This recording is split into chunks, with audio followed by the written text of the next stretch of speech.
Perselisihan terjadi antara Bahar bin Smith dengan Ferry Idam Heniansyah alias Rian Jombang.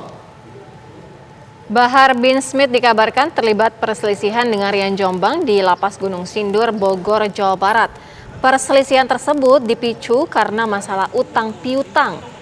Akibat perselisihan, Rian Jombang mengalami sejumlah luka. Namun kedua pihak memilih untuk menyelesaikan masalah dengan jalan damai.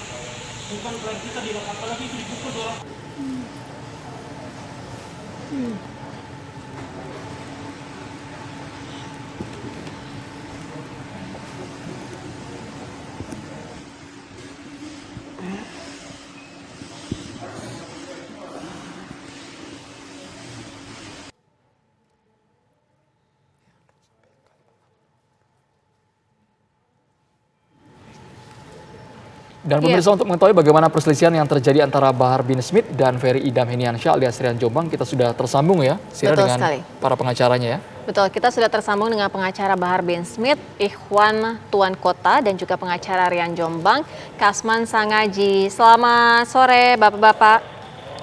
Selamat sore. Iya, kita terlebih dahulu ke pengacara Rian Jombang, Bang Kasman. Waalaikumsalam. Sejauh ini apa yang melatar belakangi Rian Jombang ini dipukul oleh Bahar bin Smith?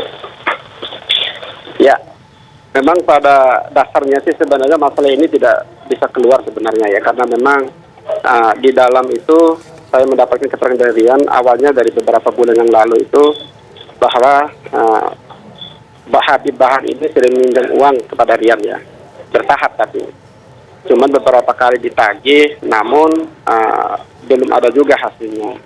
Akhirnya pada hari Minggu, pada hari Senin itu Rian coba mendatangi Habib Bahar di bloknya Habib Bahar. Ini versi Rian ya.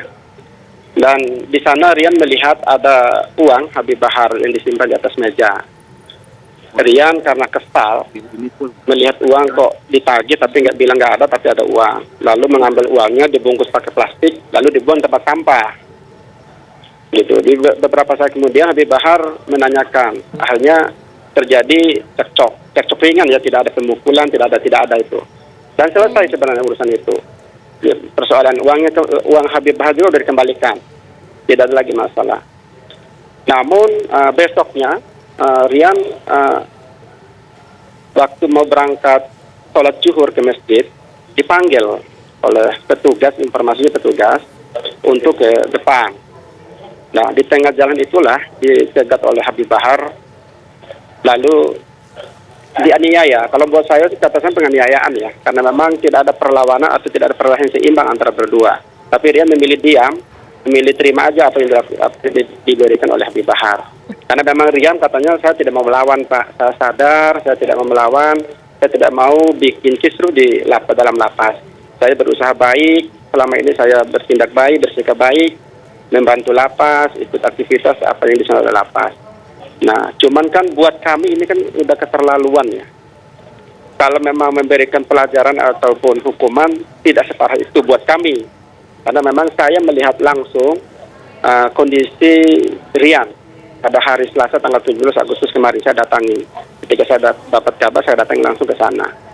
Itu memang ya ada pecah bibirnya, mata sebelah kirinya nggak bisa lihat. Beliau juga mengeluh masih muntah darah. Tapi apapun itu saya memberikan apresiasi juga pada petugas lapas yang cepat dan intensif memberikan perawatan kepada Rian. Jadi langsung diinapkan di klinik kesehatan di sana, diberikan obat, dilayani dengan baik. Gitu.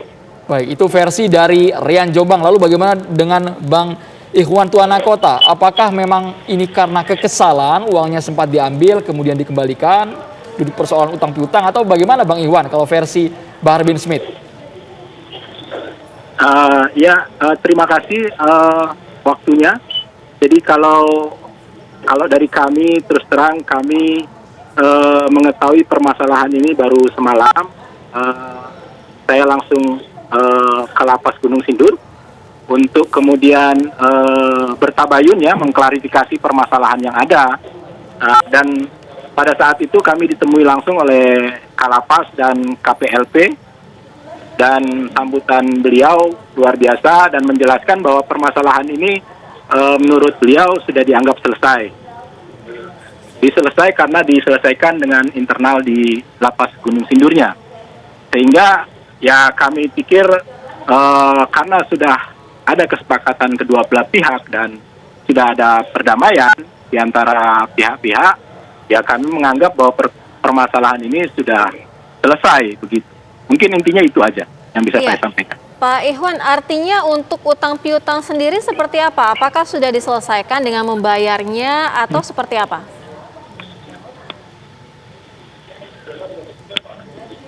Maaf. Sekali lagi minta maaf, suaranya kurang jelas. Iya, ya, lalu bagaimana dengan utang piutang sendiri? Apakah sudah diselesaikan dengan cara dibayarkan secara keseluruhan atau seperti apa? Kalau masuk ke ranah kronologis itu berkaitan dengan hutang piutang, menurut klien kami itu tidak benar. Ya, tidak ada hutang. Habib Bahar tidak meminjam uang dari saudara Rian begitu. Sehingga yang memicunya berbeda dengan apa yang disampaikan oleh Bang Kasman tadi, begitu. Bang Kasman, ini menurut Bang Ikhwan Tuanakota tidak ada urusan utang piutang pemukulan terjadi ini, Bang Kasman. Saya selaku pengacara Rian menghormati dan menganggap itu hal yang biasa ya antara pengacara mendapatkan klarifikasi ataupun pernyataan berbeda dari klien, kan? Cuman kan dalam posisi ini kan pendekatan yang diambil adalah pendekatan material kebenaran yang menurut kita hasil survei kita, hasil penglihatan kita sebagai lawyer kan saya memiliki akurat data dan dokumen terkait itu. Nah, saya hormati Bang Iwan kalau memang Bang Habib Bahar mengatakan, oh saya tidak pernah hutang, hidupnya berkecukupan, saya hormati dan saya hargai itu. Tetapi versi yang menurut kami setelah kami analisa dan mungkin kami juga tidak akan memberikan pernyataan resmi depan media kalau memang itu tidak benar adanya. Itu gitu. Tapi saya hormati. Ya, tapi memang seperti Bang Iwan sampaikan tadi, endingnya ini udah damai. Informasinya udah damai. Bang Kasman, artinya damai ini dari segi utang piutang, kalau tadi Bang Kasman bilang ada yang disampaikan oleh Rian, artinya kan seperti apa ke depannya? Ya kalau Rian, prinsipnya kan, sampai saat ini belum ada komunikasi dengan Rian ya sejak hari Selasa. Kalau Rian pada prinsipnya kalau memang ini diselesaikan secara damai, beliau juga mau. Cuman kan ya seperti tadi, ini kan udah ada tindakan di luar kewajaran. Di sana ada aparat. Di dalam itu punya aturan sendiri. Ya, ketika ada yang melakukan suatu kesalahan atau pelanggaran norma di dalam itu atau pelanggaran etika, kan harus ada sanksi. Nah, dari Rian sendiri kemarin mengatakan ya kepingin ada sanksi, menyangkut sanksi ini seperti apa, itu urusan lapas, kami tidak bisa intervensi itu. Dan saya juga udah komunikasi sangat baik dengan Pak Kalapas, kami menghormati dan kami sangat apresiasi pada Pak Kalapas yang coba memberikan klarifikasi semuanya kepada kami para pengacara, yang coba menghubungkan kami sehingga kami bisa berkomunikasi dengan baik. Gitu. Bang Iwan, menurut Rian Jombang ya seharusnya ada sanksi karena cara pemukulan yang dilakukan oleh klien Anda tidak dibenarkan di lingkungan lapas. Kami tetap berprinsip tadi seperti yang sudah kami sampaikan. Ini permasalahan perselisihan antara saudara Rian dengan Habib Bahar, baiknya memang diselesaikan oleh internal dari Kalapas ya. Jadi nanti Kalapas lah yang. Halo? Ya, Bang Ikhwan. Ya. Sejauh ini tadi Anda katakan sempat bertemu dengan Kalapas. Kita belum bisa menghubungi Kalapas. Apa kemudian yang Anda perbincangkan dengan Kalapas? Apakah sudah ada titik temu seperti apa? Kami semalam langsung bertemu dengan Kalapas, dengan KPLP Pak Fajar.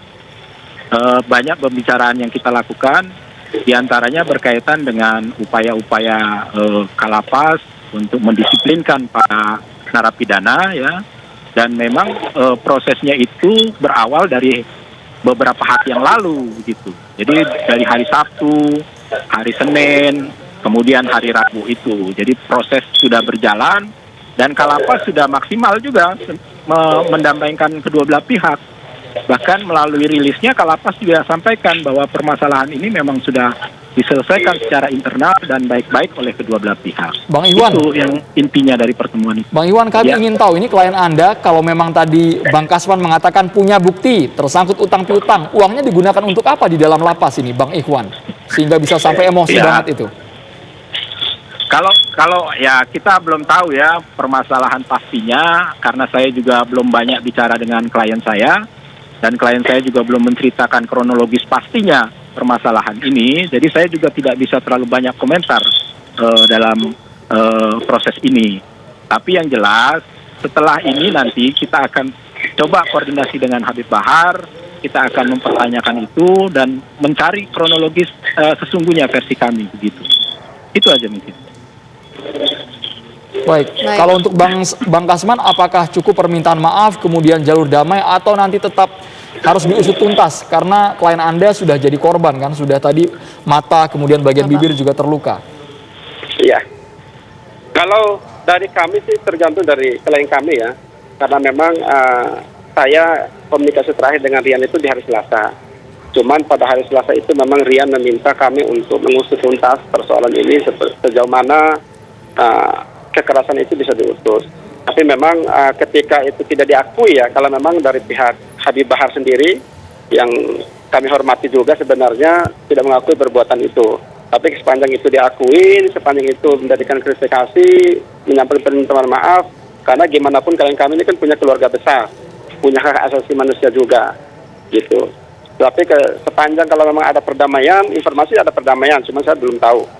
Informasi ada perdamaian, sepanjang itu ada perdamaian, semua pihak sama-sama saling memaafkan, ya kami akan diam. Tapi bukan berarti nanti suatu saat kalau memang ada tindakan-tindakan ataupun ada perbuatan yang dialami oleh klien kami, bukan berarti kami tidak menutup kemungkinan kami akan melanjutkan perkara ini. Terima kasih Kuasa Hukum Rian Jombang, Bang Kasman Sangaji, dan juga Kuasa Hukum Bahar bin Smith, Ikhwan Tuan Kota, sudah bergabung di Kabar Petang. Terima kasih.